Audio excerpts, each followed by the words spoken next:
Every year, PFF does their PFF's annual 25 under 25 players in the league. It came out this week. Chiefs only have one player on that list, and that was Trent McDuffie. McDuffie went from 10th last year to 5th best player on the 25 under 25 list. McDuffie went from being top 5 nickel cornerback in PFF overall grade for Steve Spagnuolo's defense in 2023 to a top 5 outside cornerback in 2024.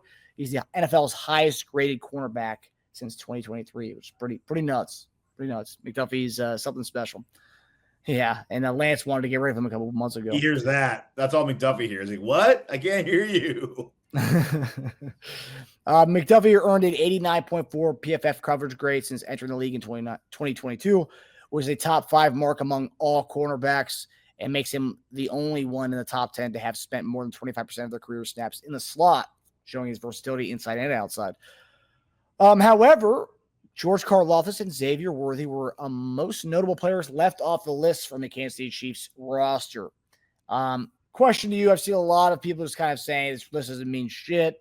Karlaftis wasn't on here. Xavier Worthy's not on here. What do you think? I know while you are a giant Chiefs fan, I wouldn't say you're a homer by any means. You aren't blinded by being a Chiefs fan. Do you think that Xavier Worthy and George Karlaftis have legitimate cases to be on this list? Do you have the list up or no? I do not have the list up, no. Damn, I was trying to see like who else they didn't include because that's what I would do. So I guess I'll just go straight on like snubbed. That's a tough list to get. Let me see.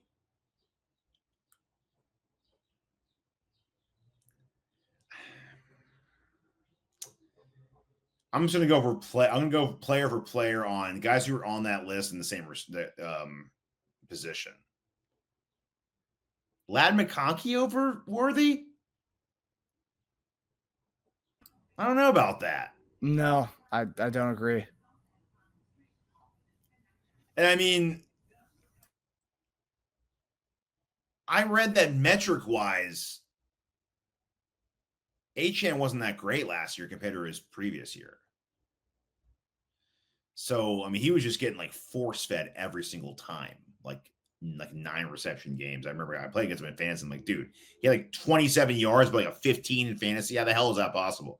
It's a product. No other weapons on the team. That's a product of. Yeah, he's so good. They keep drafting running backs every year, right? They traded up for Jalen Wright, and they got what's his name this year? They got someone else we just talked about recently. They drafted someone like pretty well known. Was that Texas Tech running back, Brooks? Oh yeah, I think it was Dolphins draft. Ollie Gordon, JD's boy. Right. So, yeah, okay. I don't know, man. I think that's close. I would say Worthy over McConkey.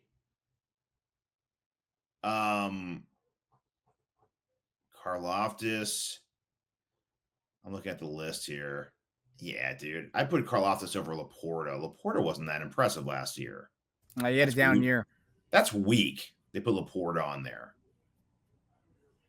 Yeah. But just looking at the Xavier Worthy numbers, so I'll just go here. So during the 2024 regular season, Worthy recorded 79 touches for 742 yards and 9 touchdowns. If you include his postseason production, Worthy tied Tyreek Hill for the most total touchdowns by any Chiefs rookie in franchise history with 12. He even earned the Mac Lee Hill Rookie of the Year award in Kansas City after his performance in 2024. Because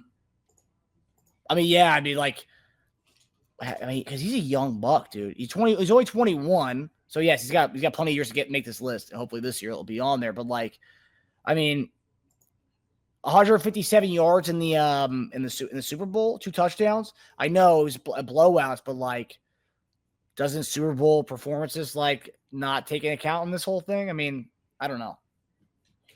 So McConkey are you looking at Worthy's numbers right now? I was. Yeah. Okay. Yeah. No. We'll compare.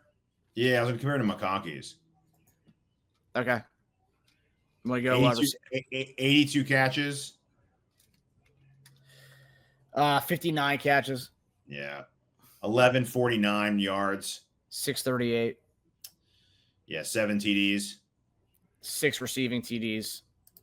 And he gets utilized in other ways, though. He also had 3 rushing touchdowns. Okay, yeah. I mean, look, production-wise, McConkey beats Worthy out if you're just going by that. But they had nobody last year. They had no other weapons. I know. Yeah, I think part of that was just volume. They both looked really good to end the year. Yeah, G-Pick wanted to know other receivers on that list. I mean, other than Brian Thomas and like I said, I have Puka,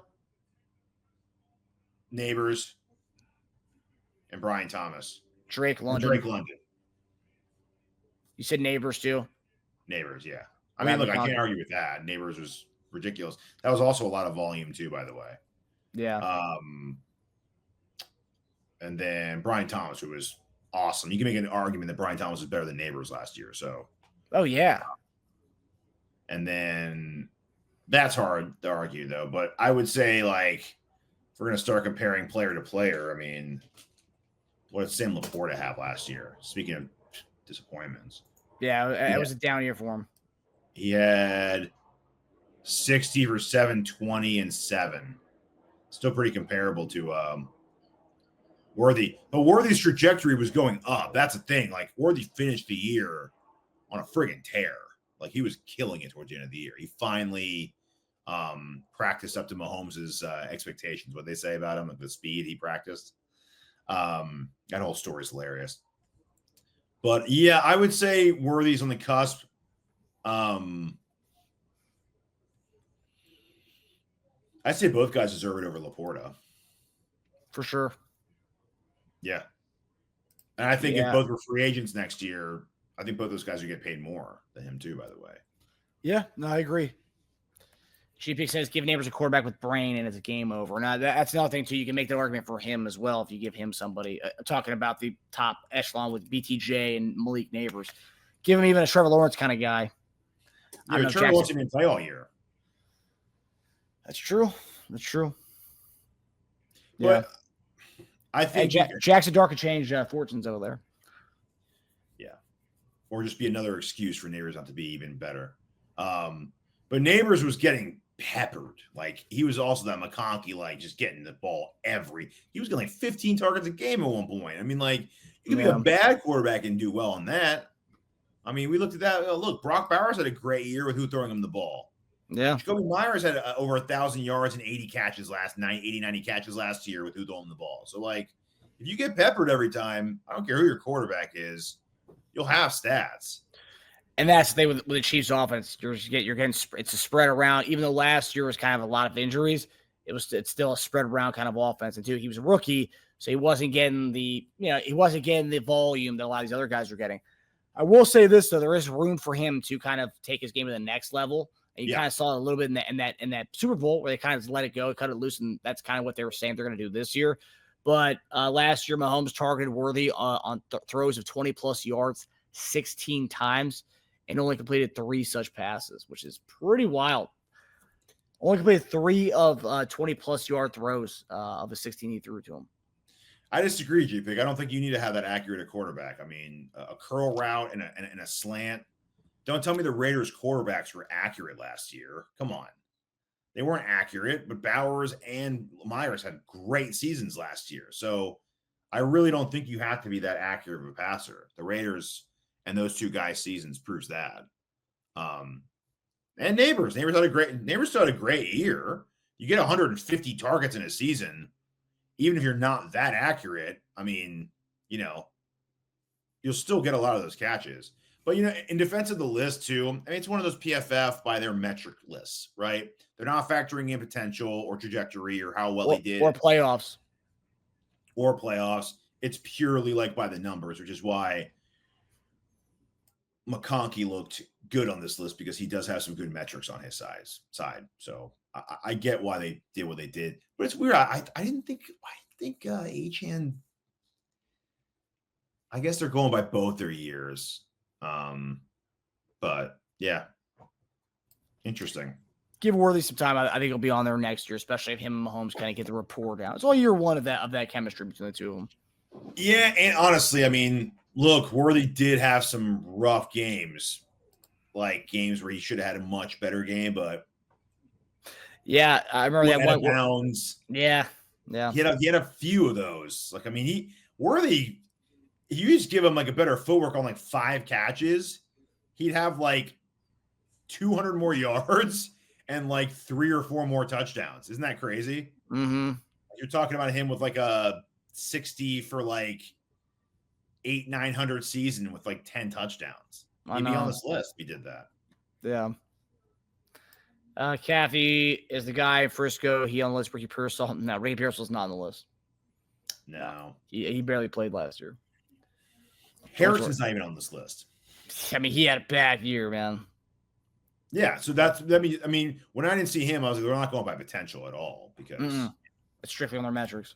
Hi, everybody. Thanks for watching. Subscribe here to get the latest from the show. Also, be sure to check out the best clips from Chief Concerns. And if you prefer to listen to the show, subscribe and follow us on Apple Podcasts, Spotify, and anywhere else you get your podcasts.